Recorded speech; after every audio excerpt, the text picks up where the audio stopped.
Hey guys, today we're taking a walk down memory lane and looking at every single LEGO Red Hulk minifigure that has ever been released.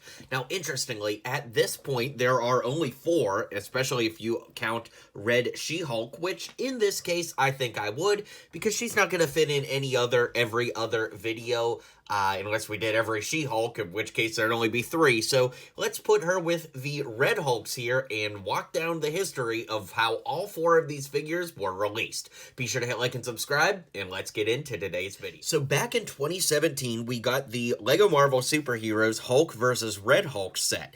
This came with our first ever Red Hulk figure. Of course, as you can see, it was a big fig, and that's also where She-Hulk came from, as well as Red She-Hulk. So that set was groundbreaking for all of the Gamma fans out there. And this was a really cool figure. I love that he had the yellow eyes, really comic booky, and of course he's got those sharp teeth that look really cool.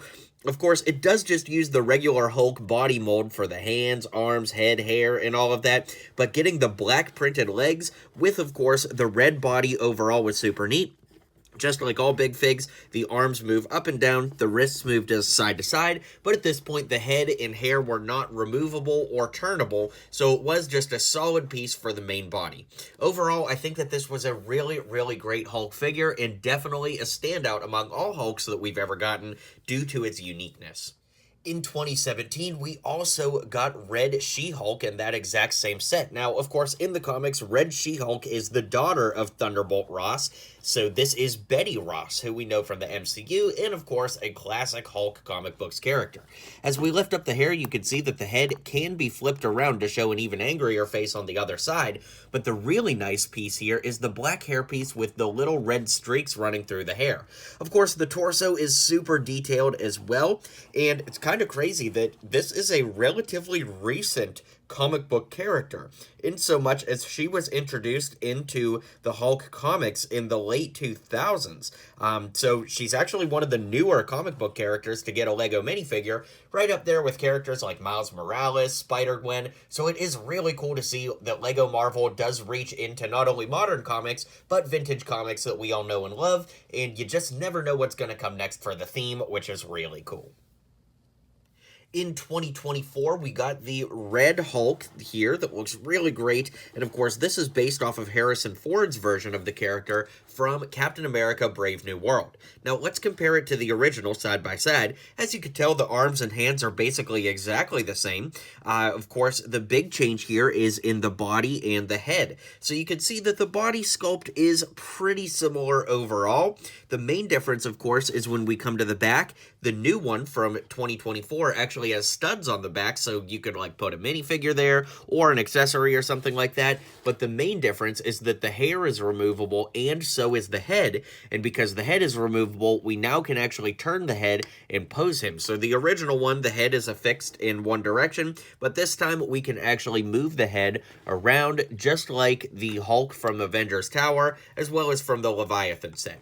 Now, I do like that the original one is so comic book-like with those yellow eyes, but having a regular, more minifigure adjacent expression for the 2024 Harrison Ford style figure was definitely really cool and really a standout. So I love that we finally got this, and with that being said, let's zoom out the video and call it a day.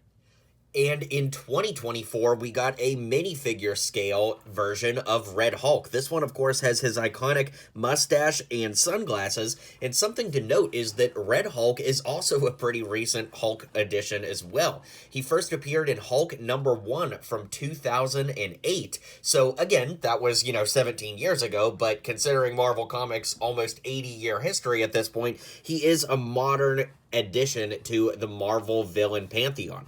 Now, the minifigure here, as you can see, has great printing on the back of the torso, and especially on the front of the torso. You can see that he has those veins up near his shoulders, and of course, we can flip the head around and show that he has an angry face on the other side with veins popping out of his temples right there, which really works well for this character because Red Hulk can transform between Thaddeus Ross and Red Hulk at will, unlike Bruce Banner, who gets triggered by being angry. angry, and also he absorbs heat to continue growing stronger rather than just getting angrier and angrier. So it does make sense to like kind of have those veins there to show that he just keeps getting more and more powerful as he's absorbing heat and energy, which is really cool. All right, guys, let me know what you think of all the Red Hulk figures we've gotten over the years. I think it's cool that there's a lot of consistency, but also a decent amount of variation between them. So, like I said, let me know your thoughts. Be sure to hit like and subscribe, and I'll see you guys on the next video.